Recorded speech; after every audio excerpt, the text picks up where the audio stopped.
Ok les gars, bienvenue dans cette vidéo, je vais vous montrer comment transformer sa chambre en un endroit assez travaillé pour pouvoir se filmer correctement.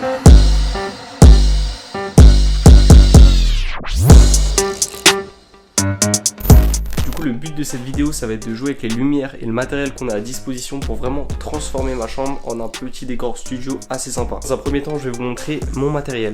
On commence avec un petit trépied pas très cher que j'ai acheté il y a au moins 3 ans. Je vous mets la référence, mais vraiment je vous le conseille pas. Il est tout fragile, tout en plastique, il tient à peine droit, donc franchement je le conseille pas trop. Mais clairement pour ce qu'on va faire, ça devrait largement suffire. Là du coup je vous présente les pièces maîtresses de l'éclairage qu'on va faire. Vraiment sans ça, ça va être très compliqué. Du coup c'est le kit de 3 Neewer 660. Pareil, je vous mets le lien en description. Je les ai achetés il y a environ 2 mois et vraiment depuis elles me quittent plus du tout. De toute façon, on va en reparler à la fin de la vidéo et je vais vraiment vous expliquer l'importance d'investir dans des bonnes lumières. Du coup, on a aussi du scotch, très important. Et là, le plus important, la gélatine. J'ai au moins 10 couleurs différentes. Ça vaut pas très cher. C'est ça qui va vraiment colorer tout le studio. Ça va être magnifique. Je vais vous montrer comment on les installe. C'est super simple, il y a juste à les scotcher. Le dernier accessoire, c'est la Aputure ALM9. Donc c'est une petite lumière qui coûte environ 40 €. Pareil, je vous mets le lien en description. Nous servir à vraiment relever, vraiment ajouter des petits détails. Et pareil, avec plein de gélatine, on peut faire énormément de couleurs. Là, vous voyez, c'est la couleur rouge.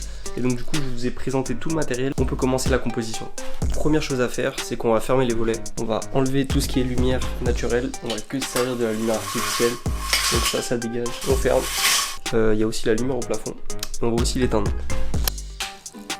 Ok, je viens d'allumer la key light. La key light, c'est la lumière principale. C'est celle qui est en face de 3/4, celle qui est la plus lumineuse et qui va éclairer tout un côté du visage. Donc la key light, si on veut, on peut aussi lui rajouter de la gélatine pour mettre de la couleur. Moi, je préfère quand même la laisser blanche. Vous allez voir la suite, il y aura quand même pas mal de couleurs. Du coup, avec cette key light, on peut quand même modifier sa température, c'est-à-dire plus ou moins blanche ou plus ou moins jaune. Là, elle est quand même assez blanche, donc je vais vous montrer ce que ça donne quand c'est un peu plus jaune. Alors, pour modifier la température, ça se passe avec ces deux molettes-là. Ici, c'est la molette qui gère le jaune, donc si j'augmente le jaune, si je diminue, je baisse le jaune. Et en bas, c'est celle qui gère le blanc. Un des points négatifs de cette lampe, c'est la précision. En effet, en fait, on n'a aucune valeur en Kelvin qui s'affiche, mais c'est juste à la molette comme ça. Et là, j'ai baissé les Kelvin, ça veut dire j'ai modifié la température. Je l'ai mis un peu plus jaune. Ça me plaît un peu moins. Je trouve qu'il faut trouver un équilibre entre les deux. Là, on a un éclairage beaucoup plus blanc. Je préfère largement cette température pour de la vidéo portrait, pour des explications, etc. Deuxième chose importante, c'est la diffusion de la lumière de cette key light. C'est vraiment très important. Sur les Neewer 660, il y a un filtre adoucissant qui est posé dessus. Donc je peux le retirer, donc là c'est avec le filtre adoucissant.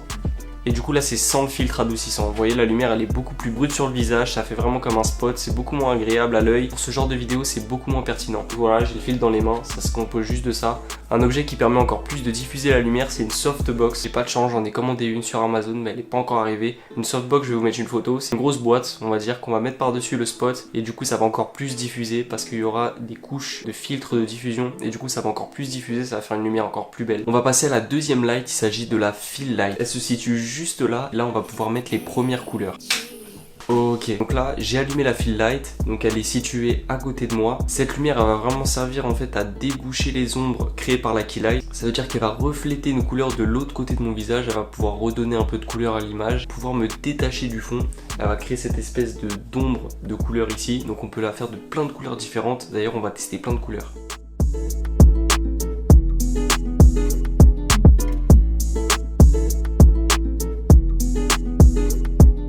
Bon, du coup on est revenu sur le bleu, pour moi c'est celle qui a le meilleur rendu. Troisième étape, on va s'occuper de la backlight. Alors la backlight on va la placer derrière moi, face au décor, et on va essayer de ne pas la voir à travers le champ de vision de la caméra.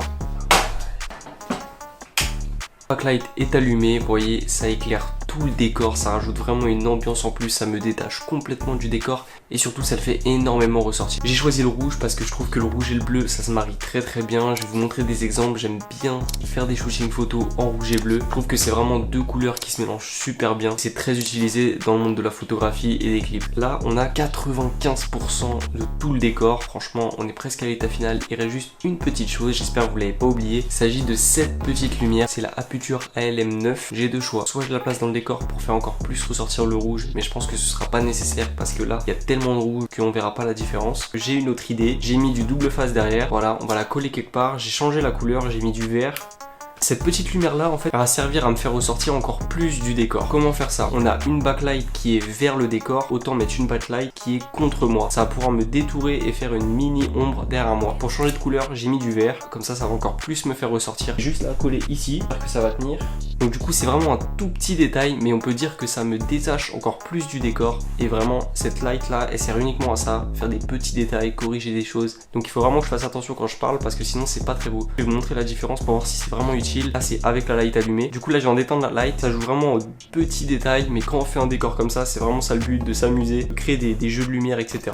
Là ça y est, on a le setup final, toutes les lights sont posées, elles sont toutes à leur endroit. J'ai levé un peu la key light pour que la lumière arrive un peu plus d'en haut, je pense que c'est mieux. Bien sûr c'est pas le meilleur setup, c'est pas la meilleure composition, je pense que ça va changer au fur et à mesure des vidéos, je vais essayer de m'améliorer, on peut toujours changer les gélatines, changer les couleurs, tout est modifiable, mais c'est pas fini, il reste un deuxième paramètre que l'on peut modifier pour agir sur la vision du décor, c'est l'objectif. Depuis le début de cette vidéo, je filme avec l'objectif de Kit qui est un 12-60 mm. Là il est actuellement à 12 mm, ce qui est bien, ça nous offre un champ de vision assez large, je trouve que c'est quand même pas mal pour mettre en valeur le décor, franchement c'est bien. La seule faiblesse de cet objectif, vu que c'est l'objectif de Kit, il ouvre très peu. 3.5 c'est pas très lumineux, du coup on n'a pas beaucoup de flou derrière-plan, ça me détache un peu moins du décor. Pour ça j'ai mon deuxième objectif qui est un 25 mm, donc une focale fixe, qui ouvre à 1.7. 1.7 c'est très lumineux, vous allez voir tout de suite la différence entre les deux. Là on va avoir un flou d'arrière-plan qui est extrêmement prononcé. Le problème c'est que c'est un 25 mm, il va avoir un champ de vision beaucoup plus resserré sur moi. On va voir la différence, c'est parti. Là on est actuellement avec le 25 mm 1.7, donc là vous voyez vraiment la différence, on a vraiment un flou d'arrière-plan qui est super beau. Le problème c'est que c'est vachement plus zoomé. On passe d'un 12 mm qui est ici à un 25 mm. Du coup on a un zoom qui est 2 fois plus important. Certains préfèrent avoir quand même un plus beau flou d'arrière-plan mais être quand même un peu plus croppé dans l'image, on voit un peu moins le décor, c'est quand même dommage. Et certains préfèrent quand même avoir un champ de vision plus large mais à sacrifier le flou d'arrière-plan. Deuxième petit inconvénient avec cet objectif, je pense que vous l'entendez, c'est la qualité du son. En fait j'ai dû reculer l'appareil photo pour avoir un bon cadre, du coup le micro est un peu plus loin. Là avec cette disposition là, il faudrait quand même que j'investisse dans une petite rallonge de fil de façon à ce que je vienne positionner le micro au-dessus de moi, une petite perche, un bâton. Je trouve que quand même ça se ressent au niveau de la qualité du son. Moi j'ai vraiment du mal à différencier les deux objectifs, lequel je préfère. Donc le numéro 1 c'est 12 mm à 3.5 et le numéro 2 25 mm à 1.7. N'hésitez pas à voter, je vous mets une petite fiche pour me dire lequel vous préférez. Ce que j'ai voulu vous montrer dans cette vidéo c'est vraiment l'importance des lumières. On est passé d'un décor banal d'une chambre où rien ne ressortait, où c'était pas du tout original, à vraiment un décor je trouve qui est quand même assez professionnel. Je vous rappelle qu'on a fait ça juste avec un kit 3 lights qui se trouve sur Amazon, avec juste des gélatines, on a réussi à vraiment faire toute une ambiance. Sur YouTube on vous le répète beaucoup mais les lights c'est super important, c'est même le plus important. Là je pourrais filmer avec mon smartphone à la place de ma caméra et ce serait quand même un très bon rendu pour du YouTube. Moi mes lumières je les ai achetées sur Amazon il y a environ 2 mois, il y avait une petite réduction, j'ai pas hésité, je les ai directement achetées. Aujourd'hui je m'en sers tout le temps, vraiment tout le temps. Sur chacun de mes clips je les emmène, je vais vous montrer quelques exemples. Ça va vraiment mettre une ambiance dans le clip, vraiment rajouter de la plus-value dans l'image, vraiment ajouter un côté vraiment plus professionnel et ça permet vraiment de filmer partout, qu'on soit la nuit, qu'on soit dans un décor, etc.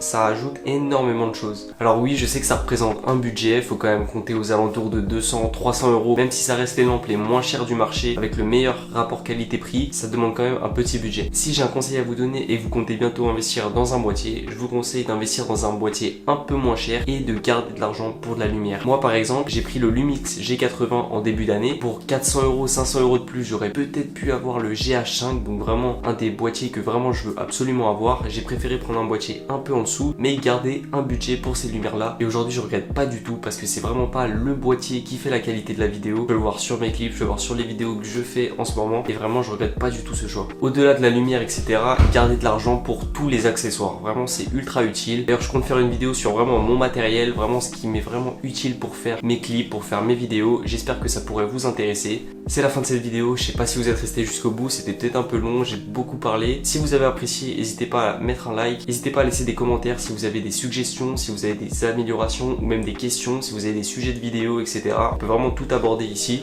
Et du coup je vous dis à la prochaine pour une autre vidéo.